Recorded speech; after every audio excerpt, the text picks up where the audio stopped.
வணக்கம். இன்றைக்கி வேலை காங்கேயத்துக்கு பக்கத்தாலைங்க. வீடியோ பார்க்குறவங்க கொஞ்சம் இன்ட்ரெஸ்டிங்காக இருக்கணும்னா வீடியோ லேண்ட்ஸ்கேப்பில் திருப்பிக்கிங்க. அப்போ தான் இந்த காட்டுற இடமெல்லாம் கிளியராக தெரியும் உங்களுக்கு. அது ஃபோனு இப்படி ஸ்ட்ரெயிட்டாக வச்சு பார்த்தோமா கொஞ்சம் கிளியராக வரல. இன்றைக்கி வேலைக்கு போகிறது கவர்மெண்ட் போருங்க. என்னென்ன பிரச்சனையாகுங்கிறத வீடியோவில் சொல்லிட்டு வரேன், அப்படியே பாருங்கள். எங்கள் ஊர் சைடெல்லாம் மழை பெஞ்சு கொஞ்சம் இப்போ தான் பசல் அடிக்குதுங்க. அது அப்புறம் இன்னொரு வீடியோவில் காட்டுறேங்க.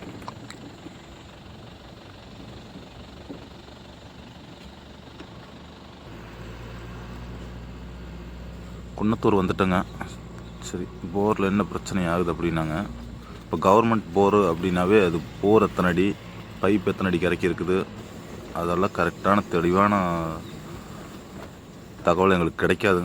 நாம் போய் நம்ம அனுபவத்தில் தான் செய்யணும். ஏற்கனவே ஒரு பாயிண்ட்டுக்கு வேலைக்கு போகும்போது அப்படி தான் அவங்க அப்பா போட்ட போர், பையன் பெங்களூரில் சாஃப்ட்வேர் வேலையில் இருக்கார். அப்புறம் அப்பா இறந்ததுக்கப்புறம் இங்கே தோட்டத்தில் போர் மோட்ரு உள்ளே கலண்டு போயிடுச்சு. ஒரு 2 போரில் உள்ளே கலண்டு போயிடுச்சுங்க. 3 போர் ஒன்று உள்ளே சிக்கிட்டு இருந்துச்சு, 2 போர் கலண்டுட்டு போயிடுச்சு. அப்புறம் நாங்கள் போய் எடுக்க போயிருந்தோம். போயிட்டு அவர் கேட்கும்போது மகனுக்கு போரில் என்ன பிரச்சனை, போர் எத்தனை அடி, பைப்பு என்ன போட்டுருக்குது எதுவுமே தெரியல. எங்களுக்கு அது கரெக்டாக தெரிஞ்சதுன்னா தாங்க நாங்கள் வேலை செய்ய முடியும். ஏன்னா இப்போ உள்ளே என்ன 1.5 இன்ச் பைப்பு 1.25 இன்ச் பைப்பாங்கிறது கரெக்டாக தெரியாது. கேமரா விட்டு பார்க்குறோம், ஆனால் தண்ணி கலங்கி இருந்துச்சுன்னா அதுக்கு தெரியாதுங்க. அப்போ தெரியாது போகும்போது நம்ம உள்ளே 2 இன்ச் பைப் இருக்குதுன்னு நினச்சிட்டு நம்ம டை விட்டோம்னா உள்ளே 1.25 1.5 அப்படி இருக்குது. அப்புறம் நம்ம விட்ற டை போய் பிடிக்காது. இல்லை எத்தனை அடி பைப் இருக்குதுங்கிறது தெரியாது. செவுத்தில் போய் முட்டுதா இல்லை நம்ம விட்ற டை போய் பைப் மேலே உட்காருதா என்னங்கிறது கரெக்டாக தெரியாது போயிருங்க. அப்புறம் அவர் அப்பா எழுதி வச்சுருப்பார் அப்படின்ட்டு அப்புறம் அவரே தொலாவி எப்படியே கண்டுபிடிச்சி போடாருன்னு பார்த்தா ரொம்ப தெளிவானவர். அவர் நீட்டாக எல்லாம் நோட்டு போட்டு எழுதி வச்சுருந்தார். என்ன டேட்டில் இறக்கணும் உள்ள மோட்டரை, எத்தனை அடிக்கு இறக்கி இருக்குது, என்ன மோட்டர் போட்டிருக்குது, எல்லாமே தெளிவாக எழுதி வச்சுருந்தாருங்க மனுஷன். அந்த மாதிரி போரை பொறுத்த வரைக்கும் ஒவ்வொரு டைமும் என்னென்ன பைப் இறக்குறோம், எத்தனை அடி இறக்கி இருக்கிறோம் அப்படிங்கிறத கொஞ்சம் எழுதி வச்சிட்டிங்கன்னா ஏன் நாளைக்கு இந்த மாதிரி பிரச்சனை ஆகும்போது எடுக்கிறதுக்கு கொஞ்சம் சௌரியமாக இருக்குது.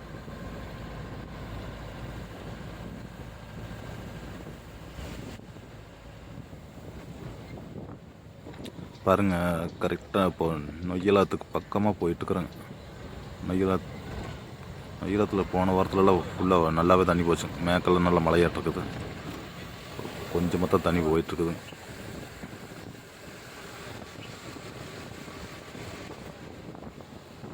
அந்த நிற்கிறதுக்கு சிரமம். பாயிண்ட்டுக்கு வந்துட்டேங்க. இடத்துல சுத்தம் பண்ணி விட்டு வண்டி நிறுத்தணும். பார்த்துட்டுருக்குறேன். வண்டி எந்த சைடு போடல என்னென்னு பார்த்துட்ருக்குறேங்க.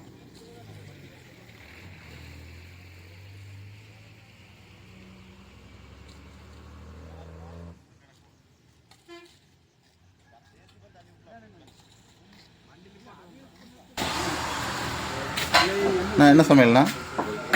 உப்புமா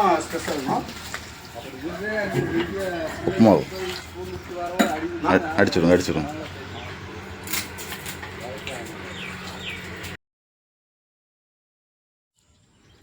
இது பாருங்க, போர் 900 அடி 900 அடி போர் போட்டிருக்காங்க. மோட்டர் இறக்கி இருக்கிறது ஒரு 800 ரேஞ்ச் 850 அந்த ரேஞ்சு இறக்கியிருக்காங்க. V6 motor, GI pipe. GIயில் 1.5 இன்ச் பைப் போட்டிருக்காங்க. அப்புறம் அவங்களே இழுத்து பார்த்துருக்காங்க. அவங்களே இழுத்து பார்த்து ஒரு 2 பைப் வந்திருக்குது. அதுக்கு மேலே வரமாட்டேன்ருச்சுங்க. அவங்களும் ஜீப்பு வச்சு எல்லாம் இழுத்து பார்த்துட்டாங்க. அது போர் 6 இன்ச் போர், மோட்ரு 6 V6. இல்லை அளவுக்களவாக போர் கலவாக இருக்குதுங்க. சும்மா ஒரு சின்ன கல் விழுந்ததுன்னா கூட பிடிக்கிறதுக்கு ஆரம்பிச்சிரு. அந்த மாதிரி கல் விழுந்துட்டு தான் பிடிச்சிருச்சு. இப்போ அவங்க 2 லென்த் கழட்டிட்டாங்க. 2 லென்த் கழட்டி போட்டாங்க. அப்புறம் அதுக்கு மேலே கழட்ட முடியல. அப்புறம் அவங்களுக்கு ரொம்ப ஓவர்லோட் ஆகுது, வண்டி தாங்க மாட்டேங்குது. அப்புறம் நம்மளை கூப்பிட்டுருக்காங்க. வந்துருக்கிற வேலைக்கு பாருங்க.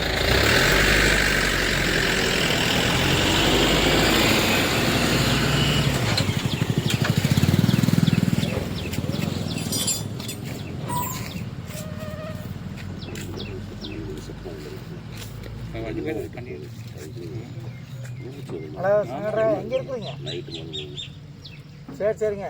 இங்கே வடக்கால இந்த பழைய போர் மோட்ரு பல்ஸ் முடியலீங்க. அந்த வண்டி இன்னைக்கு வேறு வண்டி வந்துருக்குது. ஒரு பைப்பில் கொண்டு போட்டுருக்கேன் கழுத்துக்கு. இது வண்டி இது அலாசல் மாதிரி தான் கொஞ்சம் இந்த பொக்லிங் கொஞ்சம் போக்குங்க. என்ன சொன்னதா சுத்தம் பண்ணிட்டு அது வண்டி வந்தா சுத்தம் ஒரு 10-12 மணிக்கு இன்னைக்கு ஒன்றும் தெரியும் தள்ளி விட்டுருவாங்க கொஞ்சம். ஆமாம் சொன்னதா கொஞ்சம் சுத்தமாக அது மாப்பிள்ளை சொல்லிக்கல. அவர்கிட்ட பேசுங்க, வீட்டில் இருக்கிறாங்களா ஒட்டியாச்சா? சரி சரி. ஏதாச்சும் வந்தால் கொடுத்துட்டு புதையிலே வராரு போகிறாரு. ஆமாங்க, கொஞ்சம் ஹோர்ஸ் பண்ணிவிட்டு ஆமாம் சொன்னாங்க. வர சொல்ல இங்கே வந்துட்டு போங்க. அப்படி சொல்லு ஒன்று வாங்க. இது பாருங்க, போர் வந்து ஆரஞ்சு போர், அதாவது இரும்பு கேசிங் இருக்கிறது, பழைய காலத்து போர், பழைய டைப். இது வந்து ஒன்று சிரமம். ஆமாங்க. அது வந்து என்னமாம்மா ஜிஐ பைப்புக்கும் யூபிவிசி பைப்புக்கு என்ன வித்தியாசம் வருது தாங்க. கவர்மெண்ட் போறிய கம்மன் ஓடிட்டு இருக்குது, தோட்ட பொருள்கள் அடிக்க ரிப்பேர் ஆயிடுதுன்னா ஆமாம் ஆமாம் சொன்னாங்க. 3 பீஸில் ஓட்டிகிட்டு இருக்கிறாங்க. ரெண்டாவது இரும்பு பைப் தான் போடுறாங்க. பெரிய மோட்ரு சீக்கிரம் அந்த மண் பிரச்சனைகளும் ஒன்றும் பண்ணாது. அப்புறம் இரும்பு பைப்பு இந்த மாதிரி கல் பிடிப்பு இந்த மாதிரி பிரச்சனைகளுக்கு இழுக்கிறதுக்கு நல்லாவே தாங்குங்க. கட்டாகிறது எல்லா பைப்புமே கட்டாகு, இருந்தாலும் இது கொஞ்சம் நல்லா தாங்கு. அதுதான் ஜிஐ பைப்பு வந்து அது யூபிவிசியோட கொஞ்சம் நல்லாயிருக்கும். என்ன இறக்க ஏற்றுறப்புக்கெல்லாம் சிரமங்க. அப்புறம் உப்பு தண்ணிக்கு ஓட்டை விழுந்துடும் இந்த ஜிஐ பைப்புங்கிறது. நாங்கள் போட்டிருக்கோம் பாருங்கள், இந்த மாதிரி உருளை வந்து நீங்கள் போட்டு இழுத்துறாதீங்க. ஏன்னா அது ஏற்கனவே ஒரு வண்டிக்காரத்துக்கு போட்டு இழுத்தா அது 1100 அடிக்க மாட்டேங்குச்சு. பெரிய மோட்ரு போட்டு இழுத்து மாஸ்டரெல்லாம் வளைஞ்சி போச்சு. அது பாருங்க, இந்த அதே பொருள் நாங்கள் போய் போட்டு இழுக்கும்போது அந்த கொக்கி ஓவர்லோடாகி நிமிர்ந்து அப்புறம் அதுக்கு மறுபடியும் எச்சா கம்பி வச்சு வெல்ட் அடிச்சிருக்கிறோம். நீங்கள் அந்த மாதிரி ரோப்பு வந்து எக்ஸ்ட்ரா உருளை போட்டு இழுத்துற வேண்டாம். ஒரு மீடியமாக இழுத்து பாருங்கள். நார்மலாக ஃப்ரீயாக இருந்துச்சுன்னா நீங்கள் இழுக்கும் போதே வந்துடும். அப்புறம் போட்டு நீங்கள் நம்ம ஓவர்லோடு கொடுத்தீங்கன்னா நம்ம விஸ்கணும் ஓவர்லோடாகி லேசாக மாஸ்டர் பெண்ட் ஆகி போச்சுன்னா கூட அப்புறம் உள்ளே இறங்க மாட்டேங்க. லேசாக இல்லை, அது சடன் லோடு இரும்பு பைப் நெக்குன்னு இழுத்து போடுச்சுன்னா ஒரு கடையை வளைச்சி போடுங்க. அது ஆங்கில ஒரு அளவுக்கு போட்டிருப்பாங்க. நாம் இது மாஸ்டரில் அதுக்கு வேண்டிய 6mm பிளேட்டில் போட்டிருக்குதுங்க. அது என்ன லோடு கொடுத்தாலும் தாங்குற மாதிரி. அவசரப்பட்டு நீங்கள் அந்த மாதிரி இழுத்துற வேண்டாம். நீங்கள் உங்கள் முயற்சி பண்ணி பாருங்கள், நம்ம ஓவர்லோடு கொடுத்துட வேண்டாங்க.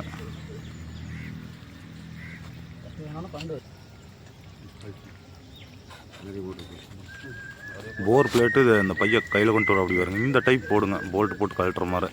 அதுதான் சௌகரியம்.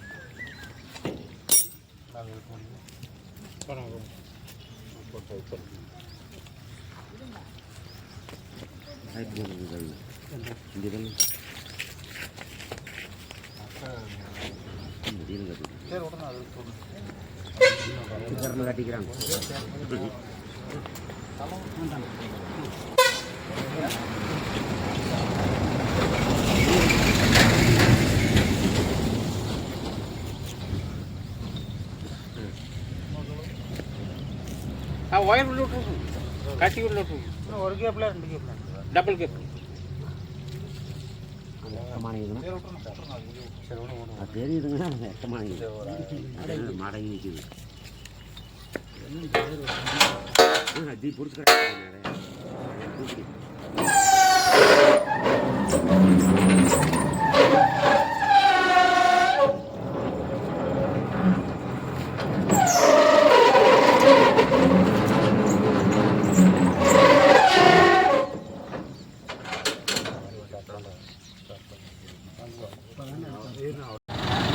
வண்டி ஆப்பணும்.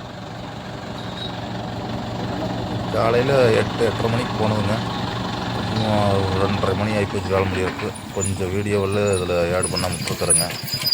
அப்படியே மீதி தான் போட்டிருக்கிறேன் பாருங்கள். ஏண்ணா தண்ணி சவுண்டு கேட்குதா இல்லையா? பக்கத்தில் கேட்கணுமா?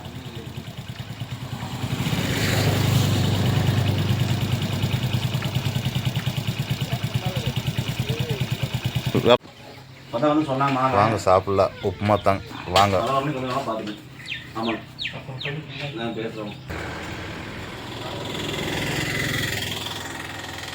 கொஞ்சம் வேறு வேலைகள்லாம் செஞ்சேங்க, அதெல்லாம் வீடியோவில் காட்டலாமா என்னன்னு தெரியல. ஏன்னா அது வேறு கவர்மெண்ட் போகிறோ இல்லை தண்ணி வழங்குற தண்ணி, அதனால் அதெல்லாம் காட்டில் வீடியோவில்லைங்க.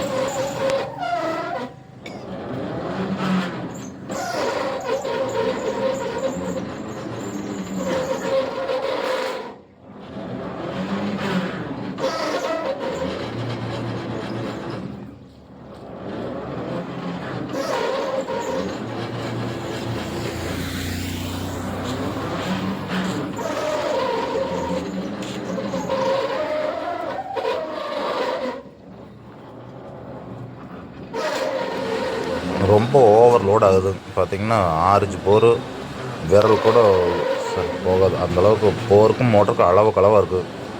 அது கல் விழுந்துட்டு தான் மேலே வருவனாகுது. ரொம்ப ஓவர்லோட் ஆகுது. எங்கள் வண்டிக்கு இழுக்க மாட்டேங்குது. அது கீழே மேலே விட்டு இழுத்துட்ருக்குறோம்.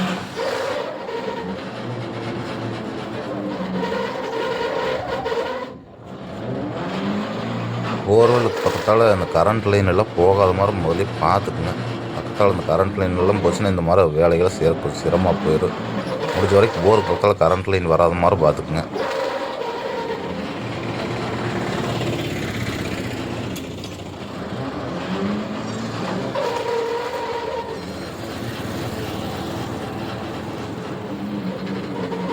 வீடியோ ரொம்ப போர் அடிக்கிற மாதிரி போகும்னு நினைக்கிறேங்க. புதுசாக பார்க்குறவங்களுக்கு, வேலை சம்பந்தமாக பார்க்குறவங்களுக்கு பிரச்சனை இல்லை. வர்ற வழியில் அந்த கோயிலுக்கு போன வீடியோவை வேறு வீடியோவை போடுறேன். இல்லாட்டி இன்னொரு வேறு இதில் போடுறேன். இதெல்லாம் கொஞ்சம் ஃபுல்லாக காட்டணும். அதனால தாங்க.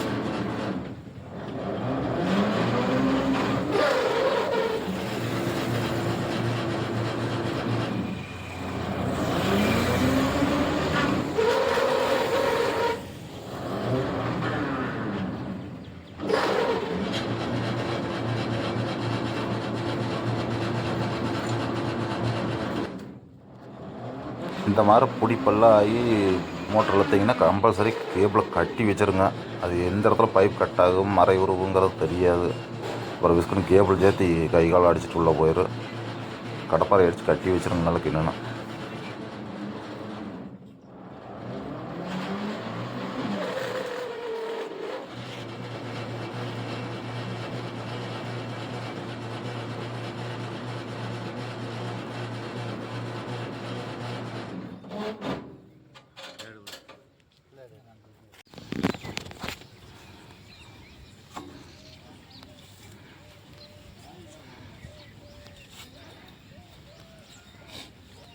ಹರಿಕೊಡಿ ಕೊರವಿ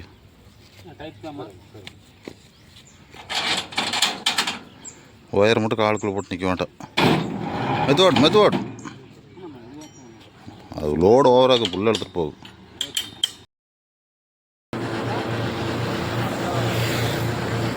அப்புறம் வீடியோவில் என்ன குறை இருக்கிறதுங்கிறத சொன்னீங்கன்னா தான் எனக்கு மாற்ற முடியும். ஏன்னா எனக்கு அது என்னென்ன குறை இருக்கிறதுங்கிறது தெரிய மாட்டேங்குதுங்க. உங்களுக்கு என்ன புரியல, என்ன இதில் இல்லைங்கிறத அப்படி கமெண்டில் சொல்லுங்கள். அப்போ தான் நான் அதை மாற்றிக்க முடியும். இல்லை வீடியோ ஏதாச்சும் போர் அடித்த மாதிரி இருக்குதா, இல்லை எல்லாத்தையுமே இதை கவர் பண்ணி ஆகணும். ஏன்னா அப்போ தான் போர்வெல் இருக்கிறவங்க எல்லாத்துக்குமே இந்த வீடியோ போய் சேரும். அதனால் ட்ராவல் பார்க்குறவங்களுக்கும் போர் அடிக்காமல் இருக்கணும். என்ன குறை நேரம் இருக்குதுன்னு சொல்லுங்கள். அதை அப்படியே சரி பண்ணி போட்டுறேன்.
நடக்கிறது அப்படி கிடச்சிருக்கு.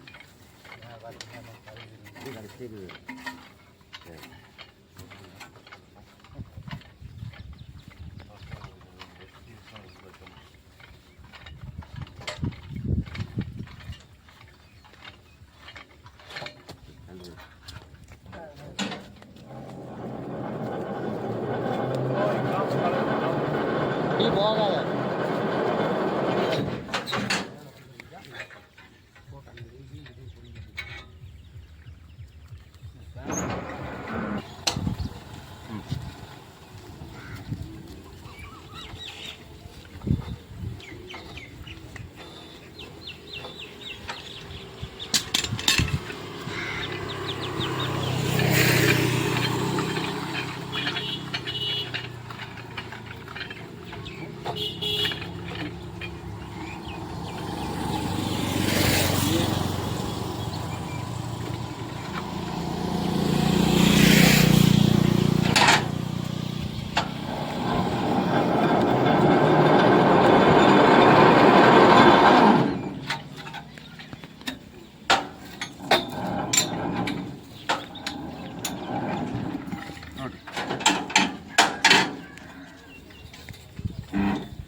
முழுசாக 20 அடி பைப்லேயும் மாட்டி விட்டாங்க. ஆஹா, ஷீப்பில் தான் மாட்டியிருப்பாங்கண்ணா. ரெண்டு பைப்பில் ஏற்றக்கு ஃபுல்லாக 20 அடியை வச்சு மாட்டி விட்டாங்க.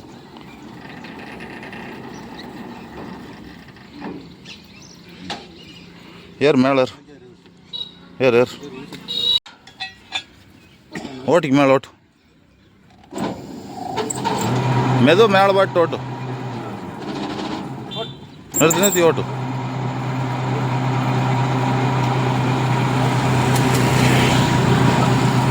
ஓய் ஓய் நிறுத்தி ஓட்டு. மேலே பாரு மேலே பாரு, நிறுத்தி ஓட்டு சாமி.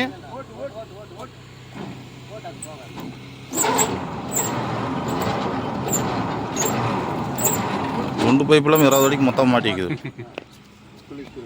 கொஞ்சம் கீழோடு கொஞ்சம் கீழோடு. வேறு வண்டிக்கு சரும் பொருன்னு ஒரு துளியோட வேகத்தை குறைக்காம போகிறாங்க. 32 2 களி 30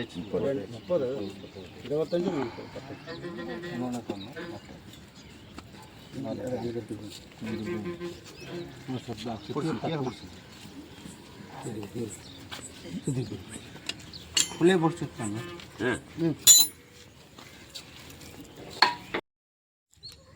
சரி, வேலை முடிஞ்சது. அது மோட்ரு பார்த்திங்கன்னா பெரிய motor V6 12 HP double cable motor. நாங்கள் கழட்டின பைப்பெல்லாம் தான் எடுக்குது. இரும்பு கசிங்க. எப்போ போர் வேலை முடிஞ்சாலும் இந்த மாதிரி ஒரு பைப் இறக்கி போர் பிளேட்டை வச்சு அமுத்திடுங்க. வேறு கட்டை கல் சாக்கெல்லாம் வச்சு மூட வேண்டாங்க. அது ஏதாச்சும் உள்ளே போய் விழுந்துடும். சரி, நான் சொன்ன மாதிரி தாங்க. போரில் என்னென்ன மோட்ரு இருக்கிறோம், என்ன பைப் இருக்கிறோங்கிறத டீட்டெயிலாக எழுதி வச்சுக்கோங்க. ஒவ்வொரு டைம் எழுதி வச்சிட்டிங்கன்னாத்தா அது எவ்வளோனா கழிச்சு கழட்டினாலும் மறக்காத இருக்கு. அது மறந்துருச்சு அப்படின்னா கொஞ்சம் சிரமமாக போயிருங்க.